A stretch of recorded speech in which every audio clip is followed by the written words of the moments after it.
하나님의 말씀을 함께 봅니다. 하나님의 말씀은 사무엘상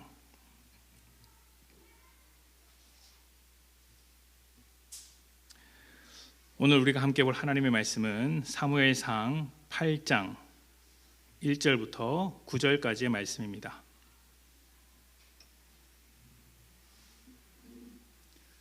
사무엘상 8장 1절부터 9절까지의 말씀 찾으셨으면 교독하도록 하겠습니다. 1절부터 9절까지의 말씀 교독하겠습니다. 1절입니다. 사무엘이 늙음에 그의 아들들을 이스라엘 사사로 삼으니 장자의 이름은 요엘이요 사자의 이름은 아비야라. 그들이 브엘세바에서 사사가 되니라. 그의 아들들이 자기 아버지의 행위를 따르지 아니하고 이익을 따라 뇌물을 받고 판결을 굽게 하니라. 이스라엘 모든 장로가 모여 라마에 있는 사무엘에게 나아가서 그에게 이르되 보소서 당신은 늙고 당신의 아들들은 당신의 행위를 따르지 아니하니 모든 나라와 같이 우리에게 왕을 세워 우리를 다스리게 하소서 한지라. 우리에게 왕을 주어 우리를 다스리게 하라 했을 때에 사무엘이 그것을 기뻐하지 아니하여 여호와께 기도하매 여호와께서 사무엘에게 이르시되 백성이 내게 한 말을 다 들으라. 이는 그들이 너를 버림이 아니요 나를 버려 자기들의 왕이 되지 못하게 함이니라. 내가 그들을 애굽에서 인도하여 오늘까지 그들이 모든 행사로 나를 버리고 다른 신들을 섬김같이 내게도 그리하는도다. 마지막은 함께 읽습니다. 그러므로 그들의 말을 듣되 너는 그들에게 엄히 경고하고 그들을 다스릴 왕의 제도를 가르치라. 아멘. 자, 오늘 말씀은 왕을 세워달라는 이스라엘의 요구와 그에 응답하시는 하나님의 말씀으로 기록되어 있습니다. 하나님은 백성들의 요구를 듣고 사무엘을 통해 베냐민 지파의 사울이라는 사람을 왕으로 세우십니다. 일단 사울은 겉으로 볼 때는 꽤 괜찮은 사람처럼 보입니다. 우리가 12장 23절을 보시면 다른 어떤 사람보다 어깨 위만큼 컸다라는 표현이 있어요. 이것은 이제 다른 사람들이 보기에도 왕이 될 만한 자질을 가지고 있었다, 매력을 가지고 있었다라는 뜻으로 풀이할 수 있습니다. 사람이 좀 돋보였던 것이죠. 그런데 하나님은 이스라엘이 요구한 것을 하나님 자신을 버린 것으로 말씀하셨습니다. 그 왕을 구한 것이 하나님을 버린 것이다. 버림받는다는 기분은 누구에게나 좋은 기분은 아닙니다. 하나님도 그토록 애를 쏟으셨고 사랑하시는 사람들로부터 버림받았다고 할 때 그 심정이 어떠셨겠습니까? 굉장히 속상한 일이시죠. 그런데 그런 속상한 말을 듣고도 왕을 세워주셨습니다. 과연 이것이 의미하는 바가 무엇인지, 또 하나님께서 싫어하시는 결정임에도 받아들이신 이유가 무엇인지를 말씀을 통해 하나하나씩 살펴보고자 합니다. 이 시간을 통해서 우리에게 주시는 하나님의 은혜를 다 받으시기를 축복합니다. 자, 일단 이 백성들이 왕을 요구하게 된 배경부터 살펴보도록 하겠습니다. 8장 1절부터 3절입니다. 1절입니다. 사무엘이 늙음에 그의 아들들을 이스라엘 사사로 삼으니 장자의 이름은 요엘이요 차자의 이름은 아비야라. 그들이 브엘세바에서 사사가 되니라. 그의 아들들이 자기 아버지의 행위를 따르지 아니하고 이익을 따라 뇌물을 받고 판결을 굽게 하니라. 아멘. 자, 사무엘이 자기의 두 아들을 사사로 삼았습니다. 자, 일단 여기서부터 문제가 발생하는 거예요. 사무엘이 자기의 두 아들을 사사로 삼았다. 사사는 이스라엘의 민간 지도자라고 할 수 있습니다. 제사장이나 레위인 같은 경우에는 공식적인 역할, 공적인 업무를 하는 사람들이었다면 사사는 어떤 정해진 일이 아니라 특별한 사건이 일어났을 때, 특히 이스라엘이 위기에 빠졌을 때, 다른 민족으로부터 이제 침략을 당했을 때 하나님의 부르심을 받아서 그때그때 등장하는 지도자들이었어요. 그래서 사사 중에는 별의별 사람들이 다 있죠. 그 입다 사사 입다는 이제 동네 불량배, 좀 질 나쁜 사람들과 어울려 사니는 그런 불량배였고, 또 그 당시에는 지도자로 인정을 잘 받지 못했던 드보라라는 여인도 있었습니다. 어떤 기준이 있어서 뽑히는 것이 아니라 하나님께서 그때마다 전하고 싶은 메시지에 따라서 각 사람들을 불러주시는 것이죠. 그리고 그 부르는 사람들의 면면을 보면 자격이 있다라고 볼 수 없는 그런 인물들이 꽤나 많았습니다. 이 사사가 하는 일 중에는 아주 대표적인 것이 백성들의 잘잘못을 판단하는 역할이 있습니다. 그래서 사사를 이제 우리나라 말로 판관이라고도 이야기를 합니다. 판관, 재판관 이렇게 이야기를 합니다. 백성들 사이에서 일어난 일을 재판하거나 전쟁을 치르는데 앞장서는데, 사실 이 전쟁이 벌어진 이유도 다 하나님의 말씀을 따르지 않고 우상을 섬겼기 때문이죠. 사사기에 보면 그들이 우상에 빠져서 다른 민족으로부터 침략을 받고 이런 일들이 반복되었다는 것을 봅니다. 그러니까 우상을 섬기는 그 일을 하나님 앞에서 판단하기 위해서, 백성들을 판단하기 위해서 이제 부름받은 것이라고 할 수 있습니다. 그러니까 이 판관, 사사는 왕이 아닙니다. 지도자긴 하지만 왕은 아니죠. 그래서 사사는 절대로 세습을 하는 법이 없었습니다. 자기 역할이 끝나면 그냥 직책에서 물러나고 그 전에 살았던 자기 직장으로, 평범한 삶으로 돌아가는 것입니다. 물론 세습을 했던 사사가 딱 한 명 있습니다. 기드온이 세습을 했죠. 기드온의 아들 아비멜렉이 기드온의 명성을 이용해서 왕이 되려고 했습니다. 그러니까 세습을 하는 순간 하나님 성경이 무엇이라고 기록하냐면 사사가 아니라 왕이라고 기록을 하는 거예요. 그의 업적, 그러니까 아버지의 업적을 빌려서 왕이 되긴 했지만 하나님께서 기뻐하시는 것은 아니었죠. 아비멜렉은 형제 70명을 죽이기도 했고 결국에는 비참한 죽임을 당하게 됩니다. 자, 그런데 이런 사사에 대한 역사들이 있는데 사무엘이 또다시 아들들을 사사로 삼습니다. 사무엘의 뒤를 이어서 사사를 삼았죠. 하나님께서 불러서 사사로 세운 것이 아니라 사무엘이 사사를 삼았습니다. 사사로 삼았죠. 그러니까 당연히 문제가 생길 수밖에 없겠죠. 사무엘의 아들들은 자신들을 왕처럼 생각해서 그런지는 몰라도 자기 마음대로 통치하기를 시작하는 것입니다. 정의롭지 못하게 판단을 하고 비리를 저지르고 이런 일들을 하는 것이죠. 백성들의 입장에서 보자면 불만이죠. 사무엘의 아들들이 그렇게 통치하는 것에 대해서 불만을 가지는 것은 당연합니다. 정의롭지 못하고 비리로 얼룩진 사무엘의 아들로부터 통치를 받느니 그냥 새로운 왕을 세우는 편이 훨씬 낫겠다 생각했을지도 모릅니다. 그래서 8장 4절부터 5절에 보면 이렇게 이야기를 합니다.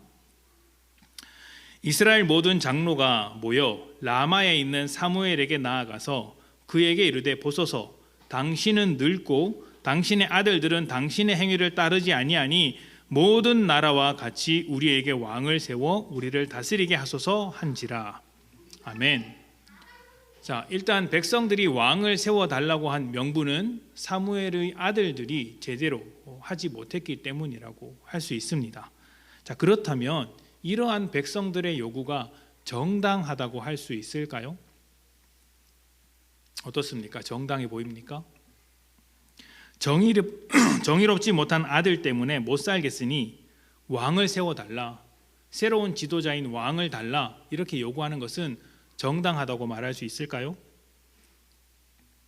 얼핏 보기에는 괜찮아 보이지만 정작 하나님께서는 이 사실을 기뻐하지 않았습니다. 여기에 문제가 있는 것이죠. 왜냐하면 이 백성들이 하고 있는 요구의 이면에는 자기 자신도 모르게 세상으로부터 받은 영향력이 있었고 또 그 세상으로부터 받은 영향력을 이겨내지 못한 연약함이 있었습니다. 무엇보다 하나님에 대한 불신앙, 믿음 없음이 깔려 있었습니다. 자, 말씀을 한번 보도록 합시다. 사무엘상 12장 1절부터 5절입니다.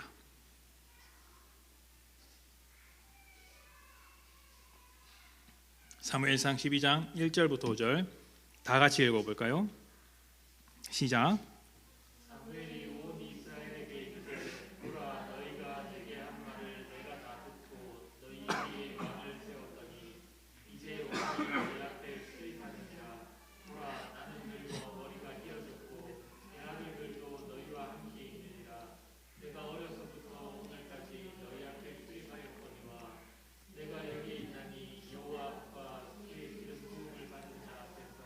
내게 대하여 증언하라. 내가 누구의 소를 빼앗았느냐, 누구의 나귀를 빼앗았느냐, 누구를 속였느냐, 누구를 압제하였느냐, 내 눈을 흐리게 하는 뇌물을 누구의 손에서 받았느냐. 그리하였으면 내가 그것을 너희에게 갚으리라 하니, 그들이 이르되 당신이 우리를 속이지 아니하였고 압제하지 아니하였고 누구의 손에서든지 아무것도 빼앗은 것이 없나이다 하니라. 사무엘이 백성에게 이르되 너희가 내 손에서 아무것도 찾아낸 것이 없음을 여호와께서 너희에게 대하여 증언하시며 그의 기름 부음을 받은 자도 오늘 증언하느니라 하니, 그들이 이르되 그가 증언하시나이다 하니라. 아멘. 자, 이것은 사무엘을 왕으로 세울 때 사무엘이 했던 항변입니다. 사무엘은 백성들과 하나님 앞에서 인정받을 만큼 사사로서의 일을 맡은 역할을 아주 정직하게 했습니다. 그렇다면 이것은 사사라는 제도의 문제가 아니라 그 제도 안에서 하나님을 두려워하지 않았던 그 두 아들의 문제라고 할 수 있는 것이죠. 사사라는 제도가 문제가 아니라 그 제도 안에서 사사의 직분을 잘못했던 아들들이 문제였기 때문에 일어난 일이라고 할 수 있습니다. 그래서 백성들이 하나님을 정말 신뢰했다면 하나님께서 만드신 이 사사라는 제도를 건드리는 것이 아니라 그 제도를 잘못 사용했던 사람을 문제 삼아야 하고, 하나님께 왕을 요청하는 것이 아니라 사사가 제대로 할 수 있도록 새로운 사사를 구하든지 아니면 사사를 좀 깨닫게 해달라고 이렇게 요청을 해야 했던 것이죠. 그런데 그들은 반대로 했습니다. 아예 제도를 바꿔버려서 왕정 제도를 요구했던 것이죠. 새로운 왕 우리에게 달라, 이렇게 말을 했습니다. 자, 일단 사사 제도는 말씀드린 대로 하나님께서 주신 제도입니다. 자, 그렇다면 왕과 사사의 차이가 무엇인지 한번 생각을 해봅시다. 앞에서는 사사에 대해서 간단하게 언급을 했으니까 왕에 대해서만 짧게 이야기를 하면, 왕은 일반적으로 다스리는 존재죠. 통치하는 존재입니다. 군사와 경제 그리고 사회 모든 분야의 권한을 한 손에 쥐고 있고 그 모든 것을 결정하는 자리에 있는 것이 왕입니다. 나라의 방향을 결정하고 백성의 삶을 결정하죠. 무엇보다 왕은 백성의 삶을 책임지는 존재입니다. 왕이 올바르게 행동하면 백성의 삶은 조금이라도 나아질 것이고, 그렇지 않으면 백성들은 궁핍한 삶을 살게 됩니다. 그래서 백성은 왕을 기댈 수밖에 없고 의지할 수밖에 없죠. 왕이 잘 해주기를 기다리는 수밖에 없습니다. 그리고 왕이라는 존재는 이 통치의 권력을 지키기 위해 왕권을 강화합니다. 어느 왕이나 왕권이 강화되기를 원하죠. 자기 권력을 이제 굳건하게 만드는 것이죠. 권력을 지키고 정당하기 위해서 여러 가지 명분을 내세우는데 그 중에 하나가 왕은 굉장히 특별한 사람이다, 일반 백성들과 비교할 수 없는 대단한 사람이라고 이야기를 하면서 대접을 받는 것이죠. 하늘에서 내린 사람으로 생각하는 것입니다. 왕의 자리를 세습하는 것도 하늘에서 내린 사람만이 권력을 가질 수 있다고 생각하기 때문에 내 가족들, 내 아들들에게 이것을 주는 것이다 라고 명분을 세우는 것이죠. 자, 이렇게 되면요, 왕이 특별한 백성들을 돌보고 책임지는 것이 아니라 백성이 특별해진 왕을 돌보고 책임져야 합니다. 왜냐하면 왕은 대단한 사람이고 특별한 사람이니까 그 왕에게 의지하고 있는 백성들은 왕을 돌보고 책임질 수밖에 없죠. 그러면 이제 고생하기 시작하는 것입니다. 세상의 모든 왕들이 그랬고 지금도 크게 다르지 않아 보입니다. 현대 사회에서 정치인들이 등장할 때 모두 정의를 외치고 국민들을 외치지만 권력의 중심부로 갈수록 국민을 기만하는 일들이 많지 않습니까? 어느 정부나 그래왔고 앞으로도 그럴 공산이 굉장히 큽니다. 그것은 권력을 위해서 자기를 특별한 사람으로 만드는 작업이라고 할 수 있는 거예요. 그래서 국민을 자꾸 기만하는 것이죠. 사사는 하나님의 부르심을 받아 하나님의 뜻대로 사는지 살지 않는지를 판단해야 하는 사람이고, 왕은 그 방향을, 그 뜻을 결정하고 책임지는 자입니다. 그러니까 둘 다 지도자라는 이름을 가지고 있기는 한데 완전히 다른 거예요. 사사는 특정한 사건이 일어났을 때 잠깐 나타났다가 사라지는 사람이고, 하나님의 말씀을 벗어났을 때 등장해서 그 말씀을 가르치고 판단하는 자였다면, 왕은 항상 이제 백성 곁에서 통치하는 자로서 존재하는 것입니다. 그러니까 사사는요, 하나님의 말씀을 잘 지키고 별 문제가 없으면 등장하지를 않았어요. 등장할 필요가 없었던 것이죠. 그러면 이스라엘 백성은 스스로 하나님의 말씀을 잘 지키며 하나님의 뜻대로 살게 되면 그냥 자유롭게 살 수 있었던 거예요. 하나님의 뜻을 지키며 살아야 하는데, 그 뜻이라는 것도 결국에는 하나님을 사랑하고 이웃을 사랑하라는 말로 요약되는 사람에게 굉장히 이로운 삶이죠. 사람에게는 굉장히 자유가 보장되어 있었다라고 볼 수 있습니다. 근데 왕은 어떻습니까? 왕은 항상 백성 곁에 있으면서 백성에게 명령을 하고, 백성은 그 왕의 명령을 따라서 살아야 합니다. 그리고 아까 말씀드린 대로 왕의 권력을 책임져야 하고 왕에게 헌신해야 합니다. 그러니까 왕의 아래에 있는 백성들은 사람에게 이로운 삶을 사는 것이 아니라 왕에게 이로운 삶을 살아갈 수밖에 없는 것이죠. 그래서 자유가 없습니다. 이스라엘 백성이 왕정 제도를 요구한 것은 다른 이유가 아닙니다. 8장 5절에 보시면 이유가 정확하게 나와 있습니다. 다른 모든 나라와 같이 왕을 달라, 이렇게 이야기를 하고 있죠. 다른 모든 나라가 왕을 가지고 있는 것처럼 우리도 왕을 가져야겠다, 이렇게 이야기를 하고 있습니다. 그 당시 주변 모든 나라들이 왕정 제도를 사용하고 있었고, 이스라엘만 아주 독특한 사사라는 제도를 가지고 있었어요. 애굽도 왕이 있었고, 블레셋과 그 가나안, 그 작은 주민들의 연합들도 왕이 있었습니다. 굉장히 왕이 많았죠. 그래서 그것을 보니 좋아 보이는 겁니다. 주변 나라 모두가 아주 강력한 힘을 바탕으로 한 왕을 가지고 있으니 우리도 그런 왕이 있는다면 조금 편해지지 않을까, 보장받을 수 있지 않을까 생각을 했던 것이죠. 이스라엘의 운명을 더 이상 하나님께 맡기지 않고 왕에게 맡기기로 결정한 것입니다. 하나님의 백성이라는 신분을 버리게 된 것이죠. 우리가 살아가는 이 세상도 하나님을 대신해서 우리의 삶을 책임질 수 있을 만한 것들이 참 많이 있습니다. 일단 자본주의가 있고요, 민주주의가 있습니다. 자본주의를 비판하는 사람들이 많고 자본주의의 후유증이 실제로 상당합니다만, 경제학자들은 이 자본주의를 통해 인류가 급속도로 풍족해졌다라고 이야기를 합니다. 인류 역사상 가장 풍족한 시대를 살고 있고 그것은 자본주의 덕분이라고 이야기를 하는 사람들이 있습니다. 또 민주주의는 지금까지 가장 성공한 정치 체제로 인정을 받고 있습니다. 그리고 그 안에서 사람들이 하는 일이라고는 이 제도를 어떻게 바꿀까, 아니면 어떻게 지킬까 하는 것뿐이죠. 그러나 믿는 사람들이 기억해야 하는 것은 이 제도보다 더 앞서는 것이 있다는 거예요. 제도보다 앞서는 것, 제도보다 그 제도 안에서 살아가는 사람들이 훨씬 중요합니다. 사람이 하나님의 뜻을 기억하며 순종하는 삶을 살아간다면 그 제도가 심각한 문제점을 안고 있더라도 사실 별 문제가 되지 않는 거예요. 예를 들어 볼까요? 멀리 갈 필요도 없습니다. 지금 하나님께서 사울에게 사울을 왕으로 세우는 왕정 제도를 허용하셨습니다. 하나님께서 거절하셔야지 맞는 것 같은데 이것을 허용하셨어요. 사람들이 원하는 대로 왕을 세우셨습니다. 하나님을 버린다라고 했잖아요. 그러면 너희 왕을 세우지 마라, 계속해서 사사 아래서 살아가라라고 해야 되는데 하나님께서 그것을 인정하셨어요. 왕을 세워주십니다. 사실 이 왕정 제도라는 것은 좀 다른 형태이긴 하지만 독재 국가와 크게 다를 바 없습니다. 북한 같은 것이죠.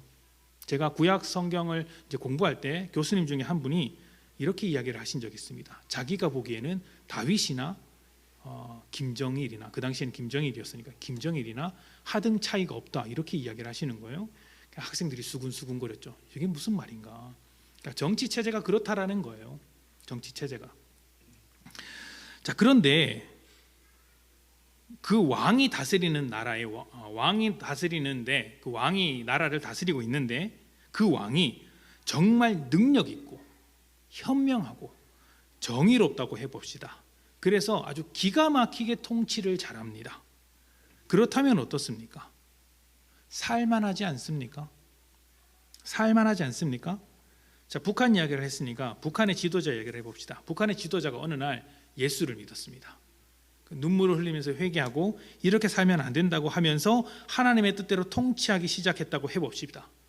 그냥 북한이라는 제도는 그대로 있는데 그 지도자가 너무 강력하게 회심을 해서 정말 모든 것을 일순간에 다 바꿨다고 해봅시다. 정말 우리는 이제 하나님만 믿고 하나님의 뜻대로 최선을 다해서 살아보자 이렇게 다짐을 하면서 열심히 살아갑니다. 그러면 오히려 좋은 면이 있지 않습니까? 좋은 면이 있겠죠. 일단은 그 한 사람 때문에 그 나라의 모든 제도가 하나님께서 기뻐하시는 방향으로 바꿔갈 것이니 우리나라에서 바꾸기 어려운 것들이 거기서는 좀 더 쉽게 바꿀 수 있겠죠. 그런 면에서는 좋은 면이 있다고도 할 수 있습니다. 물론 그런 일은 잘 없고 사람은 언제든지 권력의 위험으로부터 노출되기 때문에 독재나 왕정 제도가 좋은 제도라고 할 수는 없습니다. 중요한 것은 지금 말씀드리고자 하는 것은 그 왕정 제도라는 제도의 문제가 아니라 왕이라는 사람의 문제고 왕의 아래서 살아가는 백성의 문제라는 것입니다. 이것이 훨씬 중요하기 때문에 하나님께서 사람들의 요구, 제도를 바꿔달라는 그 요구를 받아들이면서 그 대신 그들이 버리려고 했던 하나님의 백성이라는 신분을 다시 붙잡는 방법으로 일을 하는 거예요. 내가 너희가 원하는 그 제도를 인정해 줄게. 그 대신 너희는 하나님의 백성이라는 그 신분을 지키면서 살아라. 제도가 중요한 것이 아니라 너희가 내 말을 듣고 살아가는 것이 굉장히 중요하기 때문이다. 이렇게 이야기를 하시는 거예요. 그래서 6절부터 9절까지 이렇게 이야기를 하시는 거예요. 8장 6절부터 9절입니다. 우리에게 왕을 주어 우리를 다스리게 하라 했을 때에 사무엘이 그것을 기뻐하지 아니하여 여호와께 기도하며 여호와께서 사무엘에게 이르시되 백성이 내게 한 말을 다 들으라. 이는 그들이 너를 버림이 아니요 나를 버려 자기들의 왕이 되지 못하게 함이니라. 내가 그들을 애굽에서 인도하여 낸 날부터 오늘까지 그때부터 오늘까지 그들이 모든 행사로 나를 버리고 다른 신들을 섬김같이 내게도 그리하는도다. 그러므로 이쯤 되면 이제 그렇게 못하도록 막아라라고 해야 되는데 하나님께서 뭐라고 이야기하시냐면 그들의 말을 듣되 너는 그들에게 엄히 경고하고 그들을 다스릴 왕의 제도를 어떻게 하라고요? 가르치라. 그리고 나서 그 뒤에 말씀부터 왕은 이렇게 해야 한다라는 것을 가르치시는 거예요. 지금 하나님께서는 이렇게 이야기하시는 겁니다. 너희가 나를 버려서 너희의 왕이 되지 못하게 만들고 새로운 왕을 구했지만 너희가 내 백성인 것에는 변함이 없다. 그러니 너희도 내 백성으로서의 신분을 잃어버리지 말고 내 뜻을 따라 살면 된다. 그렇게 된다면 어떤 제도 아래 있더라도 어떤 삶을 살아가더라도 내가 주는 복을 누릴 수 있을 것이다. 왕이 세워진다면 그 왕은 하나님의 백성된 왕으로서 통치를 해야 하고 너희가 왕을 세워서 왕의 백성이 된다면 하나님의 백성으로서의 그 백성의 삶을 살아가라. 이렇게 지금 말씀하고 계시는 거예요. 이것이 하나님의 마음이기 때문에 하나님의 백성으로서의 왕이라면 어떻게 해야 하는지 왕의 제도를 가르쳐 주시고 계신 것입니다. 이스라엘은 하나님의 백성으로서 아주 독특한 신분과 자격을 가졌고 하나님께서 보장해 주시는 삶, 아주 자유로운 삶, 그 복된 삶을 살아갈 수 있었지만 그들에게 주어진 그 모든 것을 헛된 것으로 만들었습니다. 이런 면에서는 참 이스라엘이 탁월한 것 같아요. 우리가 방금 말씀에서 읽어보았듯이 하나님께서 이렇게 한탄하시지 않습니까? 내가 애굽에서 인도하여 낸 후부터 지금까지 이런 일을 하고 있다. 애굽에서 건져낸 이후로부터 지금까지 계속해서 이런 일을 하고 있다. 하나님의 백성이면서도 하나님의 백성이라는 신분을 언제든지 내팽개치며 자기들이 보기에 삶을 맡길 만한 것에 달려갈 수 있는 존재들이 이스라엘 백성들이었던 것이죠. 그러니까 하나님 취급하기를 헌신짝 취급하기보다 못했던 것입니다. 그런데 우리가 이스라엘 백성을 조롱할 입장이 안 됩니다. 우리도 다르지 않은 인생을 살고 있기 때문입니다. 우리는 대단한 자유 안에서 하나님의 뜻을 거절할 수 있을 만큼의 대단한 자유 안에서 하나님의 자녀라는 신분을 가지고 살고 있지만 결국에는 이 세상을 따라가면서 살아가고 있지 않습니까? 왜 세상을 쫓아가죠? 더 나은 삶을 보장받기 위해서 쫓아가는 것이죠. 그러니까 하나님께서 주신 자유를 가지고 하나님 반대편을 향해 열심히 달려가는 것입니다. 하나님의 속이 뒤집어지는 것이죠. 하나님은 세상을 쫓아가는 우리를 보면서 그 일을만큼은 막아야 되겠다고 하십니다. 하나님의 자녀라는 신분을 포기하는 것을 두고만 볼 수 없어서 막으십니다. 멈추게 하십니다. 그리고 그 자리에서 하나님의 자녀가 어떤 것인지, 하나님과 함께하는 삶의 풍성함이 얼마나 대단한 것인지 이스라엘 백성에게 왕의 제도를 가르쳐 주시듯이 우리에게도 가르쳐 주시는 것이죠. 그런데 우리는 멈출 때마다 하나님을 우리 인생의 회방꾼으로 생각하는 경우가 많습니다. 왜 그렇게 합니까? 저것만 보장이 된다면 내 인생이 편하게 될 것인데 왜 그것을 막으십니까? 이렇게 이야기를 하는 거예요. 저것만 보장이 된다면 하나님 내 인생이 조금 더 좋아질 것 같은데, 복될 것 같은데 왜 그것을 막으십니까? 하나님께서 왜 막으시죠? 하나님께서 막으시는 이유는 그것으로 인해 우리의 인생이 보장되지 않는다는 것을 가르치시기 위해서, 그리고 결국에는 그것을 가졌느냐 가지지 못했느냐가 아니라 우리 자신의 문제, 사람의 문제라는 것을 가르쳐 주시기 위한 것입니다. 그래서 때때로 가로막기도 하시는 것이죠. 어떻게 해야 합니까? 하나님의 자녀로서 우리의 신분과 우리의 삶, 우리의 정체성을 회복해야 하는 것입니다.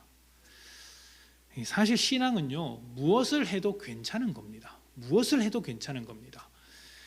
제가 제자 훈련할 때나 상담을 할 때 목회자로서 이런 말씀을 드리는 게 어떻게 들릴지 모르겠지만 종종 이제 주일 예배를 드리지 않아도 괜찮다라는 말을 드릴 때가 있습니다. 자주 하진 않습니다. 자주 했다가는 심각한 오해가 발생해서 이제 1년에 한두 번 오실까 봐 그렇게 말은 못 하고 이제 필요한 분들에게 말씀을 드리죠. 왜냐하면 이게 하나님의 뜻대로 살아가기 위해서 예배를 빠질 수밖에 없는 순간도 없지 않아 있기 때문입니다. 없지 않아 있기 때문이에요. 기본적으로는 이 예배의 시간을 소중하게 여기면서 살아야 합니다. 그게 맞아요. 그건 우리의 기본입니다. 예배하는 삶은 믿는 자의 기본이죠. 그런데 인생이라는 것이 그렇게 단순하지를 않아서 때로는 예배하는 삶을 살기 위해 예배 시간을 지키지 못할 때도 있다라는 거예요. 예배하는 삶을 살기 위해 예배 시간을 지키지 못할 때도 있다는 것입니다. 자, 제가 이전 교회에서 부흥회를 할 때 주차 안내를 한 적이 있었습니다. 그때 이제 저는 사역자였고 이제 인턴 사역자라고 해서 그 당시엔 총무교사였는데 신학생들 중에 사역자를 도와서 한 부서를 이제 함께 하는 이제 청년들이 있었어요. 근데 그 청년들도 거의 준 사역자로 이제 사역을 했기 때문에 그런 교회 사역이 있으면 항상 동참을 해서 함께 사역을 했습니다. 근데 부흥회를 하고 있으면 이제 차들이 워낙 많이 오죠. 또 그 당시에 굉장히 유명한 강사님께서 오셨기 때문에 우리 교회 성도들만 온 것이 아니라 이제 거의 그 시내에 있는 거의 모든 성도들이 많이 모였습니다. 그래서 막 서 있고 자리도 부족하고 그랬었는데 그분이 오셔서 이제 말씀을 이제 전하는 것이죠. 그때 제가 주차 이제 관리를 하는데 차들이 너무 많이 와서 도무지 예배 시간에 들어갈 수가 없는 거예요. 그래서 그냥 사람도 너무 가득 차 있고 밖에서 멍하니 있었습니다. 사람들 들어오는 거 관리하면서. 그러니까 그 청년이 이렇게 이야기를 하는 거예요.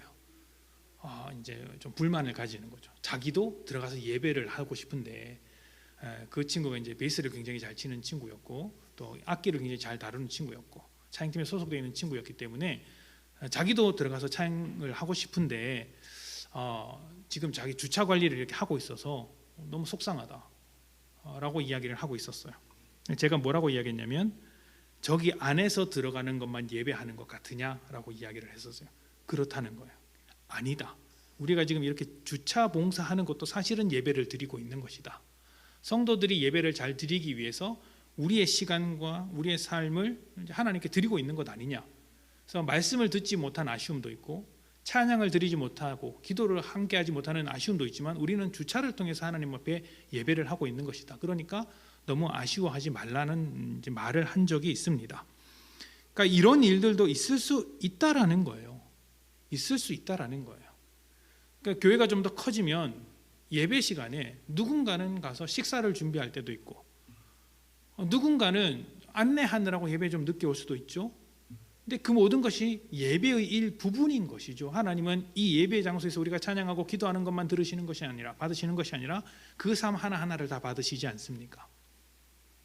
그러니까 이렇게 상황에 따라서 또 우리의 삶의 여러 가지 복잡한 문제들 때문에 예배하는 삶을 제대로 살기 위해서 예배 시간, 예배 장소를 지키지 못할 수도 있는 거예요. 중요한 것은 그 모든 시간과 장소 가운데서 우리가 누구로서 살고 있느냐 하는 문제죠. 어떤 신분과 자격으로 살고 있느냐. 이 자리에 있더라도 하나님의 자녀된 모습을 잃어버린 채 그냥 습관적으로 예배를 드린다면 과연 하나님께서 받으시는 예배라고 할 수 있을까요? 이사야나 예레미야를 보면 하나님께서 이스라엘 백성이 드리는 예배를 받으시면서 내가 이 예배를 도저히 참지 못하겠다. 너무 가증스럽다. 이 예배를 문 닫았으면 좋겠다. 너희 예배를 받지 않겠다고 했던 이야기들이 아주 많습니다. 그들은 예배를 드렸는데 하나님은 왜 예배로 받으시지 않으셨을까요?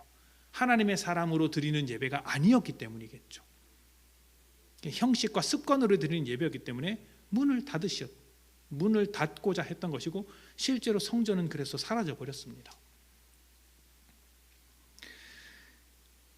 중요한 것, 어떤 장소, 어떤 시간, 누구와 함께 있든지 내가 어떤 사람으로 살아가느냐, 하나님의 백성으로 살아가느냐 아니냐 하는 문제라는 것이죠. 열심히 일하실 때 하나님의 백성으로 일하셔야 합니다. 편하게 노실 때도 하나님의 백성으로 놀아야 합니다. 예배 드릴 때도 하나님의 백성으로서 예배를 드리셔야 합니다. 신실하게 예배를 드리셔야죠. 기도할 때도 하나님의 자녀답게 하나님의 백성답게 예배를 드리십시오. 세상 사람들과 같이 기도하지 마시고 하나님을 정말 아버지로 둔 자들답게 기도를 하시라는 겁니다. 여행을 갈 때도 하나님의 백성답게 다녀오십시오.